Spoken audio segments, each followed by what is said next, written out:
Welcome to Witness of the Light, the channel that shines the wisdom of Scripture on life's deepest questions. Let me begin with a thought-provoking question.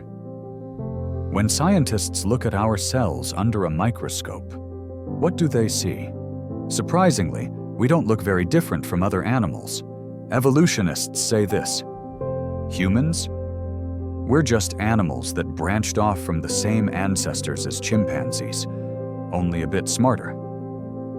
But is that really true? What do you think? Animals do show behaviors strikingly similar to ours. Monkeys get angry when treated unfairly. Elephants mourn the loss of a companion. Even vampire bats share their blood with a hungry fellow bat. When scientists see this, some argue, human morality is nothing more than an advanced form of animal instinct. Evolutionary theory also tries to explain human cooperation through ideas such as reciprocal kindness or group selection. These ideas are persuasive and explain much of human behavior well. But here's something fascinating. In many human actions, there are aspects that these theories alone cannot fully explain. Think about it.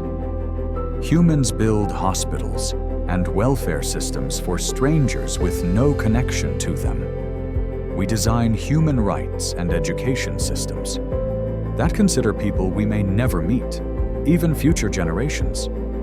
We create art simply for the sake of beauty, without any reward. We devote our lives to seeking truth, and sometimes we even give up our lives out of love for others. Yes, there are attempts to explain these things through group selection or cultural evolution. But honestly, doesn't the wide reach of human kindness, our drive to create, and our deep longing for truth go far beyond the simple survival instincts seen in animals? Many wise people have tried to answer these questions. Some speak of the emergent qualities of consciousness. Others stress the power of culture and language. Buddhism points to compassion. Confucianism speaks of Ren, human-heartedness or benevolence. Among all these views, one has profoundly shaped humanity for thousands of years and still offers meaningful answers to countless people today, the biblical perspective. The Bible declares, God created humankind in His own image. Does being made in the image of God sound too abstract?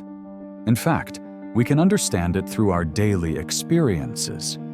We can love so deeply because God is love itself.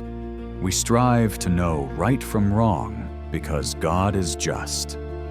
We create new and beautiful things because God is the creator. We long for true relationship because God is the one who shares love within relationship. So why are humans different from animals? In the Christian West, people came to believe it is because we bear God's image. From this conviction grew the idea of human rights. Every person, despite weaknesses and limitations, deserves dignity and respect.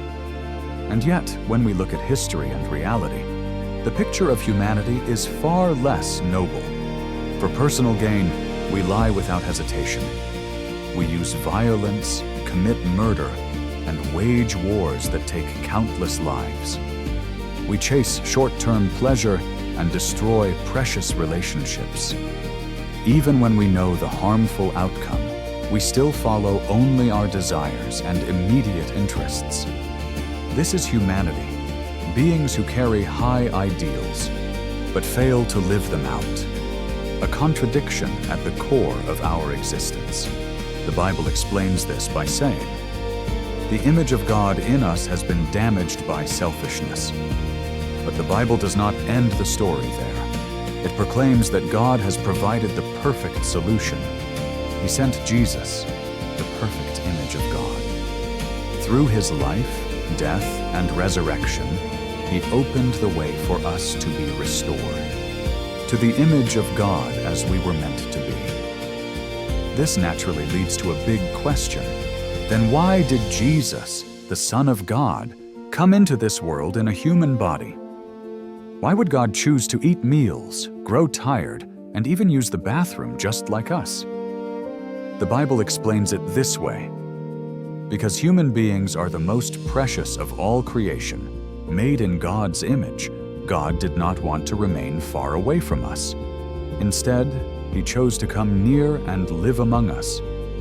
Just as a father feels deep love for a son who bears his likeness, so God loves humanity in that same way.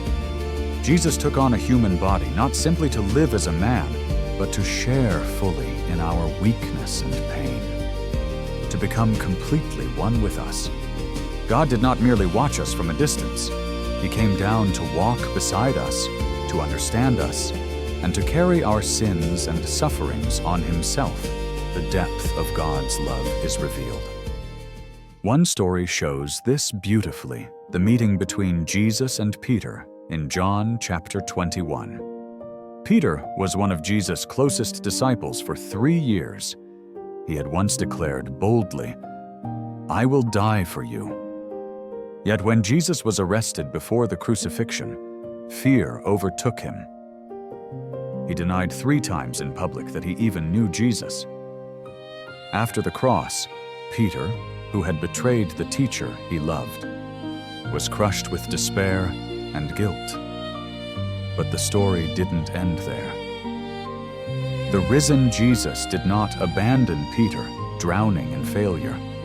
He came to find him. When they finally met, Jesus asked 3 times, "Do you love me?" This was not a simple question.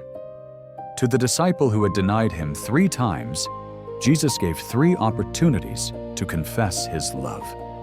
It was a gift of forgiveness and restoration. And instead of rebuking him, Jesus gave him a new calling: feed my sheep. As a result, Peter was completely transformed. The one who trembled with fear became a bold leader. The self-centered man became a shepherd, served others. According to Christian tradition, Peter was martyred in Rome. He chose to be crucified upside down, saying he wasn't worthy to die in the same way as Jesus. Was this change unique to Peter? Not at all. It is the common story of countless Christians who, through Jesus, are being restored to God's image. We hear it again and again. People come to understand those they could never understand. They forgive those they could never forgive. They love those they could never truly love. This kind of change is uniquely human, something animals do not experience. Of course, psychology or sociology might explain such transformations. Other religions and philosophies also describe similar changes. I do not reject these perspectives, but what I want to share with you is the unique insight of the biblical view. Despite our failures and limits, God never gives up on us. He longs to restore us fully to His image. The Jesus who forgave Peter, lifted him up, and gave him a new mission still speaks to us today. You are precious to me. Even if you fail, even if you are not perfect, I love you. My death on the cross has forgiven your sins.